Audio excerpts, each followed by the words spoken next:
Olá, meus amigos, minhas saudações a todos. Bom, vamos iniciar mais um estudo do Evangelho segundo o Espiritismo, mas antes disso, vamos fazer uma pequena oração. Vamos pedir ao Mestre Jesus, à espiritualidade amiga, aos nossos mentores espirituais, que abram as nossas mentes para que o estudo desse Evangelho possa nos ajudar na nossa vida cotidiana, que as palavras aqui estudadas se transformem em atos e que possam contribuir com a nossa evolução espiritual. Que assim seja. Bom, eu gostaria de perguntar para vocês neste momento se vocês já fizeram a leitura do Evangelho. Então, quem não fez a leitura, por favor, pare o vídeo, faça a leitura e depois retorne. Que eu vou lendo alguns pedacinhos, mas eu vou pular vários para a gente não ficar com um estudo muito longo, né? Então, o estudo de hoje é o capítulo 23, né? Chama-se Moral Estranha. Nós vamos estudar os itens 9 a 13. Outra coisa que eu preciso lembrá-los, né? Vocês já prepararam a água que vai ser fluidificada? Então, quem também não preparou ainda, dá uma pausazinha no vídeo, vai lá na cozinha, pegue um copo, uma garrafinha, uma jarra, a quantidade que achar recomendada para você, que essa água pode ser tomada ao longo da semana também, porque no final, nas vibrações, todos nós vamos pedir para que os nossos mentores espirituais, a espiritualidade amiga que acompanha este Evangelho, né, esse estudo do Evangelho conosco, faça o trabalho de fluidificação da água, que é quando essa água adquire energias adicionais que podem contribuir com o nosso equilíbrio espiritual, ok? Muito bem. Então vamos lá. Moral estranha, capítulo 23. Esse capítulo 23 ele trata, daqueles trechos específicos do Evangelho em que são muito mal interpretados quando são interpretados ao pé da letra. Então, é um capítulo em que nós precisamos muito da ajuda, dos nossos irmãos do mundo espiritual para explicar para a gente como interpretar esses trechos do Evangelho.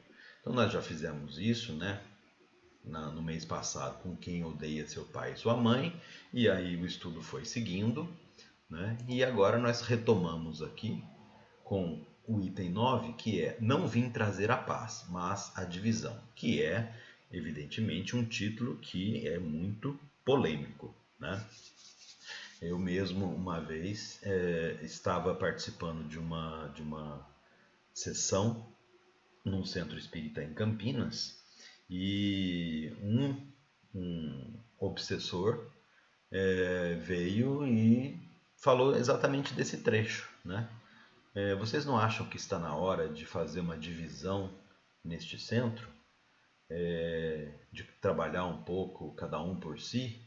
Porque o próprio Evangelho diz isso. E aí, o doutrinador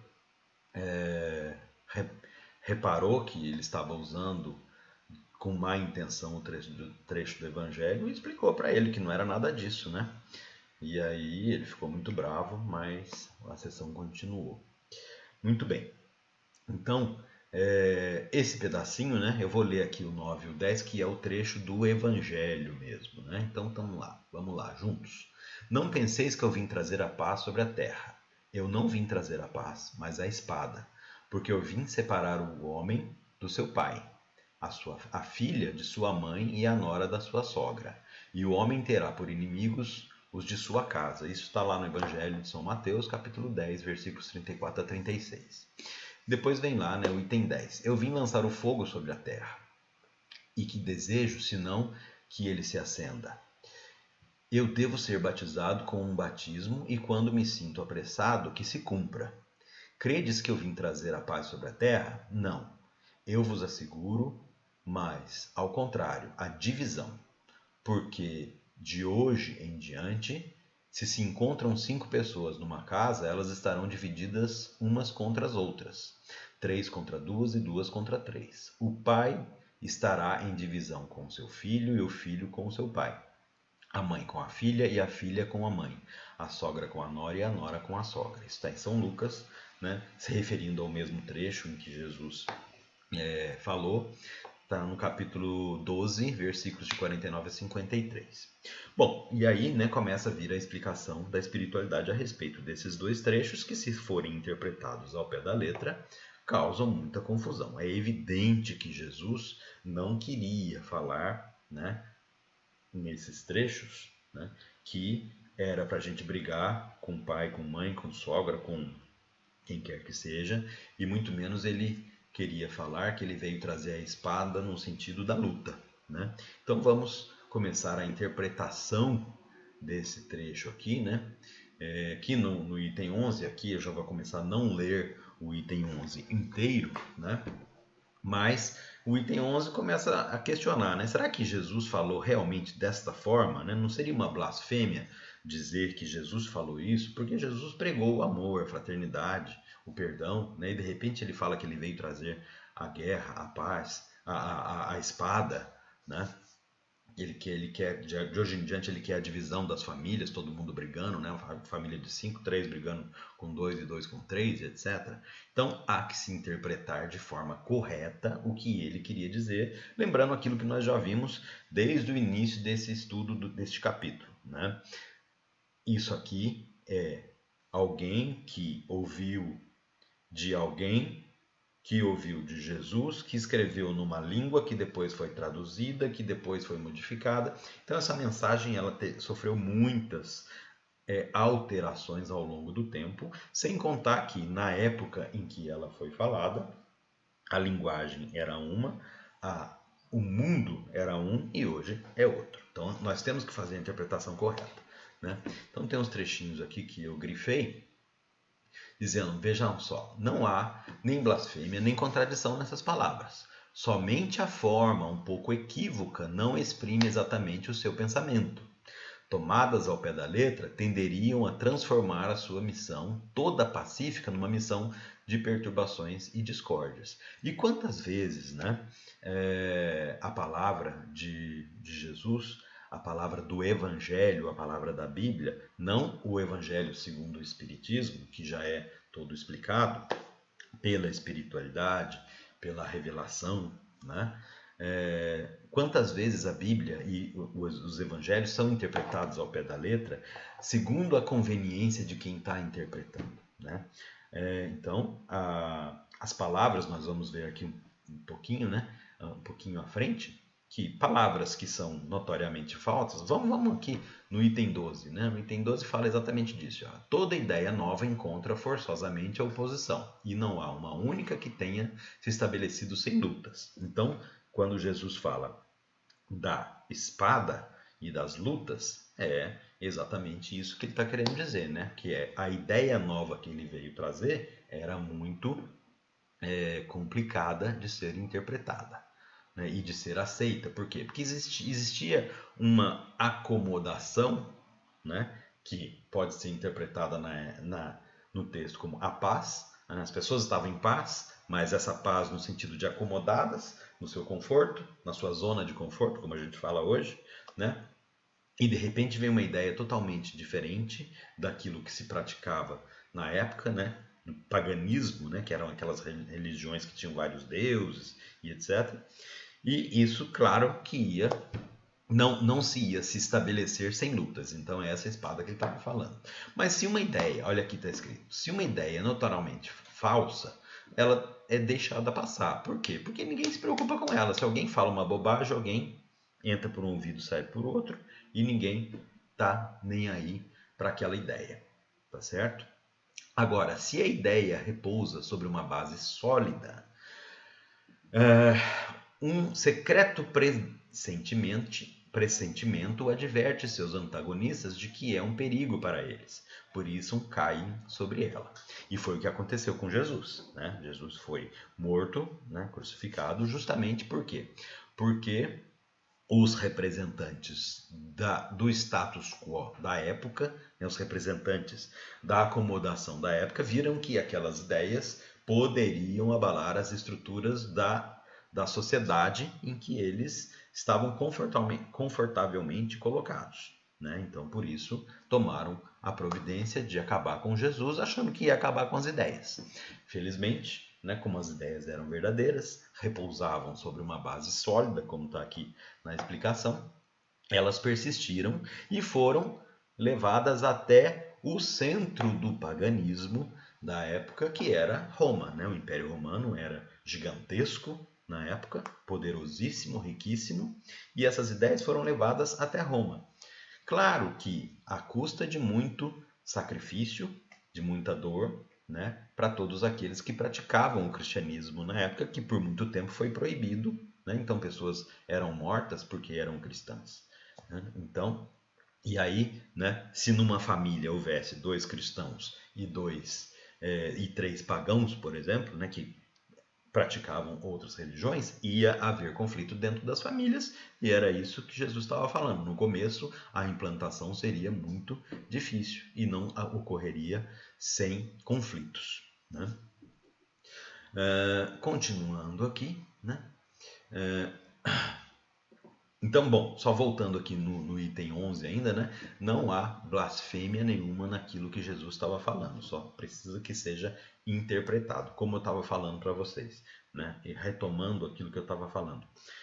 Quantas vezes o Evangelho e a Bíblia não são interpretados ao pé da letra segundo a conveniência de quem pratica? O próprio cristianismo, né, entre aspas, né, a própria igreja católica que se estabeleceu no começo do primeiro milênio e até no segundo milênio, no começo do segundo milênio, quantas vezes, né, não houve guerras santas, né?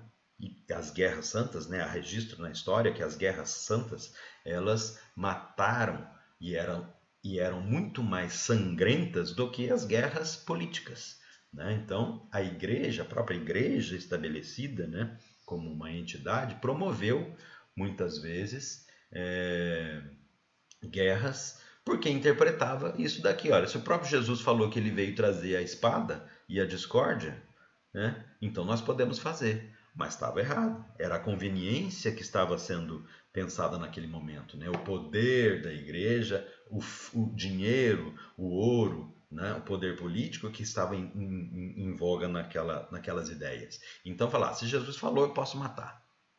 Mas não, peraí, há que se ter o bom senso, né? Essa mensagem interpretada dessa forma vai de encontro, ou seja, bate de frente com tudo que Jesus falou, então não pode estar certa. Bom, seguindo agora assim no item 13, né? Jesus vinha proclamar uma doutrina que solapava pelas bases os abusos nos quais viviam os fariseus, os escribas e os sacerdotes do seu tempo. Mas essa ideia sobreviveu porque era verdadeira. Então, é aquilo que acabou de falar no item 12, né? As ideias que não são verdadeiras, elas passam com o tempo, mas as que são verdadeiras, elas sobrevivem, né? E elas eram uma ameaça para esse povo da época, certo? E aí aquilo que eu estava falando, olha. E a ideia foi plantar sua bandeira na própria capital do mundo pagão, que na época era Roma, tá certo? Bom, pessoal, o estudo de hoje, ele quer nos mostrar que nós devemos, de novo, né, interpretar as palavras do Evangelho de forma correta.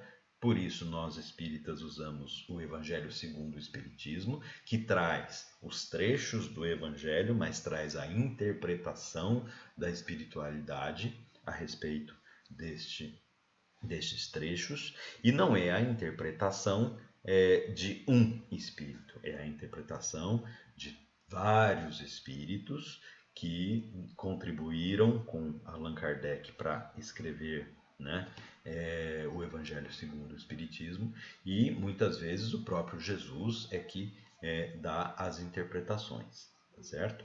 Então, é muito importante que a gente interprete de forma correta.